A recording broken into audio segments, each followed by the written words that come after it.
Vladimir Putin pressed the button to freeze Ukraine, plunge it into darkness, and break its will. On November 8th, more than 450 UAVs and over 45 missiles of various types locked onto the main arteries of Ukraine's civilian life support system. The target was Centrenergo, which keeps Ukraine afloat. Putin aimed to push Ukraine into complete helplessness as winter approached and bring Zelensky to the negotiating table. But this time, pressing that button came at a cost the Kremlin hadn't calculated. As the lights went out in Kyiv and Dnipro, Russia's Luk thermal power plant in Belgorod was hit.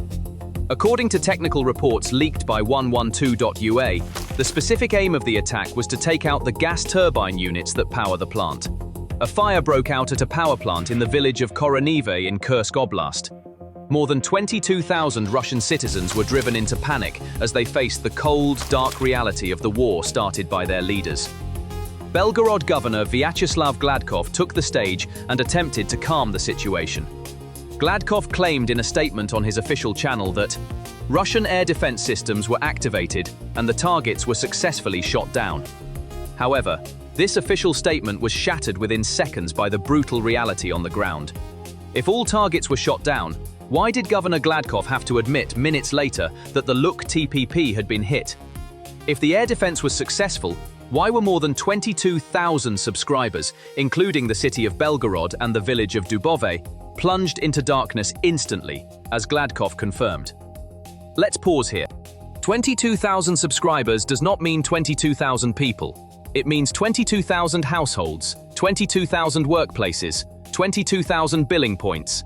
Even if we count an average household as 3 people, this means that in a single night, suddenly 50,000, 60,000, maybe even more Russian citizens were plunged into darkness. The city of Belgorod and the village of Dubove were suddenly plunged into pitch darkness. So, how did this happen? Let's go back to the governor's words. The governor claimed that falling debris was the cause of this situation. Let's examine this claim through the eyes of an analyst. How likely is it that debris pieces coincidentally came together and struck the Luk thermal power plant, one of the city's main energy arteries, disabling its gas turbine units? This is the Kremlin's propaganda machine's favorite game. The truth is so painful that they have to invent a ridiculous lie to cover it up. But the truth is this: Russian air defense systems, the S-400s, the Pantsers, that invincible shield they boast about, once again failed to protect their own critical civilian infrastructure. And what were the consequences of this vulnerability? This is where it gets most painful for the Russian people. It's not just the 60,000 people left in the dark. What happens when a city's power grid goes down? Social life comes to a complete halt. First, transportation chaos ensues. Look at this image again. This is the moment when a special operation turns into civilian chaos. Cutting off electricity to more than 20,000 subscribers means all traffic lights in the city go out. Main arteries and intersections are suddenly plunged into primitive chaos.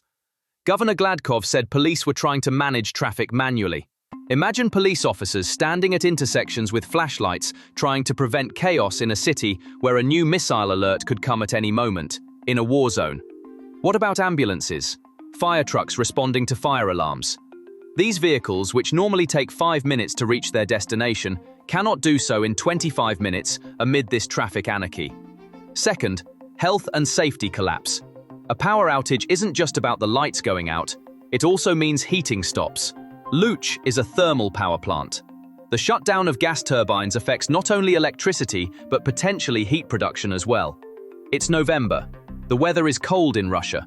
Home heating systems, water pumps, all of these depend on electricity. Worse still, the collapse of the power plant directly impacts health. Hospitals have their own generators, yes, but the civilian population does not. This is the pain Putin has inflicted on Ukraine, directly reflected on his own citizens. Without electricity, there is no internet, there is no network. Those 60,000 people in Belgorod couldn't reach their loved ones. They couldn't find out if their relatives in another neighborhood were safe. This is a psychological prison of fear and isolation. In a city already on the border, living in constant fear of attack, education becomes impossible with this kind of infrastructure collapse. Workplaces cannot function. ATMs do not dispense cash. The fact that a single attack on the Luch TPP instantly knocked out all traffic lights in the city center demonstrates how dangerously fragile Russian civilian infrastructure is. There are no backup power sources, no network flexibility for critical civilian systems. This is a Potemkin infrastructure. Russian cities, which appear modern from the outside, actually operate on a Soviet-era style system that is centralized and based on single points of failure. This is precisely what Ukraine discovered on November 8th and ruthlessly exploited. There is no need to bomb the entire city to undermine Russia's civilian stability. It is enough to find the right Luch power plant and deliver a single, precise strike. And this strike affects ordinary Russian citizens the most. But what does Russian leader Putin tell them? "We are hitting Kyiv, we are winning!" But what does the citizen in Belgorod see? Burning garages, non-functioning traffic lights, and cold radiators in their own homes. This is the moment when the illusion that the war is only happening somewhere in Ukraine is shattered. The war is no longer knocking at the door. The war is now in the living rooms of Russians. And this is not a new situation for them either. According to reports by Pravda and RBC Ukraine, this same Luch facility was also hit in October. This makes the situation even more dire for the Russian people. You know what this means? It means that Russian defense wasn't just unsuccessful that night, it's chronically unsuccessful. Ukraine had already hit the same target before. Russia had a month to protect it, and Ukraine came back a month later and hit the same target again. This tells the citizen in Belgorod, your state cannot protect you. It couldn't protect you yesterday, it can't protect you today, and it probably won't be able to protect you tomorrow. This shows that Putin's implicit social contract with the Russian people has failed. Putin had said, "Give me your political obedience and I will provide you with stability and security." For over 20 years, this contract has been upheld, especially in the last 2 years, with the promise that the war would remain a show on television and be confined to Ukrainian territory. However, the recent attacks have completely reversed this situation. Could anything be more devastating for morale? And as if that weren't enough, it was reported that another electrical substation was set on fire in the Koronevo district of Russia's Kursk Oblast that same night. The attack in Belgorod was not an isolated incident. It was an immediate, simultaneous, and coordinated retaliatory operation by Ukraine. It was a large-scale counterattack on Russia's energy infrastructure. According to a report by the Kyiv Independent, in a phone call intercepted by Ukrainian military intelligence, a civilian living in Belgorod said that life had become completely hopeless due to Ukraine's constant drone attacks and power outages. This is the gap between Putin and his people. While Putin dreams of empire from the Kremlin, Russian citizens in Belgorod are in despair. While Putin plans to freeze Ukraine, his own people are in the dark. So, what has been Putin's response to this massive air defense vulnerability, this civilian chaos, and the despair of his own people? More S-400s? More advanced systems? Number. We have received some extremely striking information. Putin has ordered newly recruited rookie soldiers to protect Russia's critical oil refineries. Do you know what they will protect them with? With advanced air defense missiles? Number. With small arms. With rusty Kalashnikovs. Let's think about what this means. On one side, Ukraine has state-of-the-art, long-range kamikaze drones with a range of hundreds of kilometers.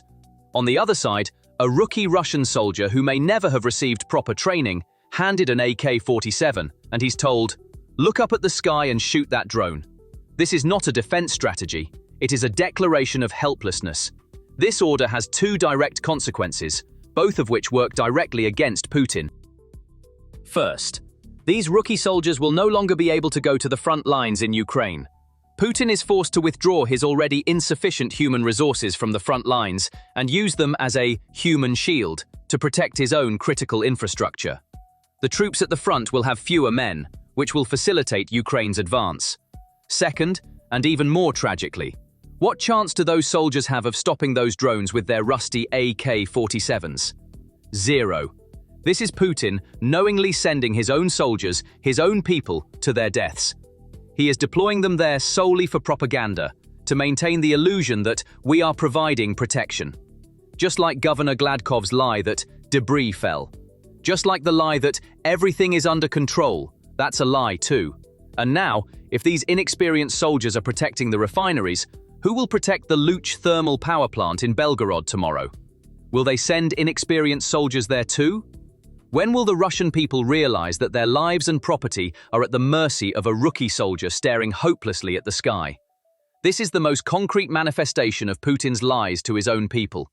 The air defense is so weak, so full of holes, that they are now dependent on the rifles of rookie soldiers to keep the regime afloat. And they are aware of this situation. Now, let's go back to the moment that Boomerang was thrown, to what caused all this Russian tragedy and helplessness. Let's understand exactly what happened. November 8th was a turning point in the energy front of the war. That night, Russia launched more than 450 unmanned aerial vehicles and over 45 missiles of various types at Ukraine. At the center of this Armageddon attack was Ukraine's Centrenergo company. Centrenergo is one of the main arteries of Ukraine's civilian life support system. The attack was so devastating that all of the company's thermal power plants were knocked out.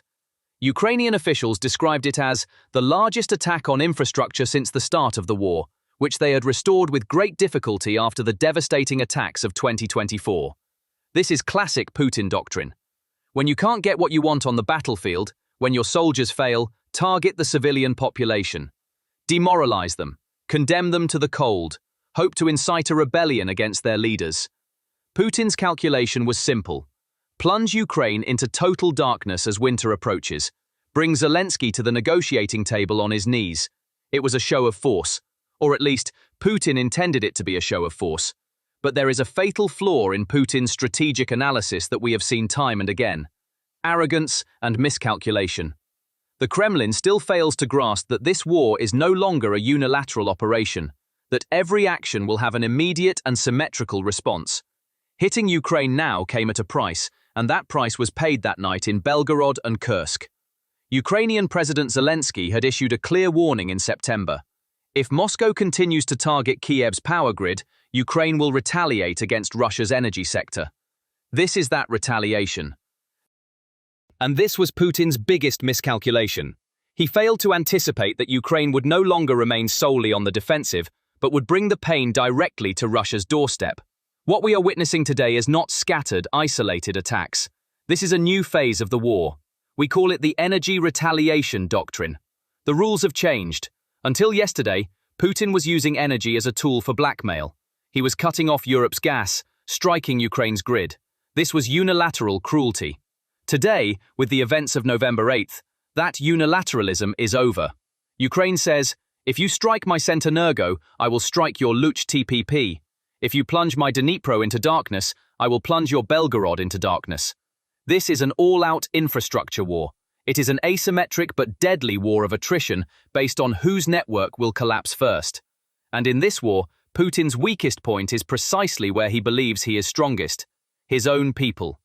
Ukrainians know why they are fighting. They are defending their homeland, their freedom, and their very existence. That is why they are resisting the darkness and the cold. But what about the Russian citizen in Belgorod? Why is he left in the dark?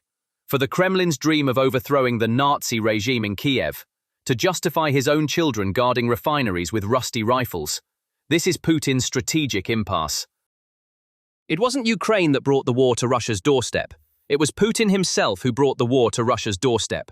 Ukraine turned on the light so that the Russian people could see what they were sacrificing because of their leaders' lies and failures. Or rather, it turned off the light. Putin's greatest weapon, energy blackmail, has now become a boomerang turned against him. The question is no longer, can Putin freeze Ukraine? The question is, whose lights will go out first? Putin's own network, his own regime, and his own people's patience, before they collapse in the face of Ukraine's will. What happened in Belgorod shows that the answer to this question came from a place the Kremlin never expected. While trying to freeze Ukraine, Putin is condemning his own people to darkness and chaos. And in this darkness, the Russian people may be beginning to see who the real enemy is for the first time. So, what are your thoughts on this matter? Please share your thoughts in the comments. To stay updated on new videos, please subscribe to our channel, and don't forget to turn on notifications. Thank you for choosing us.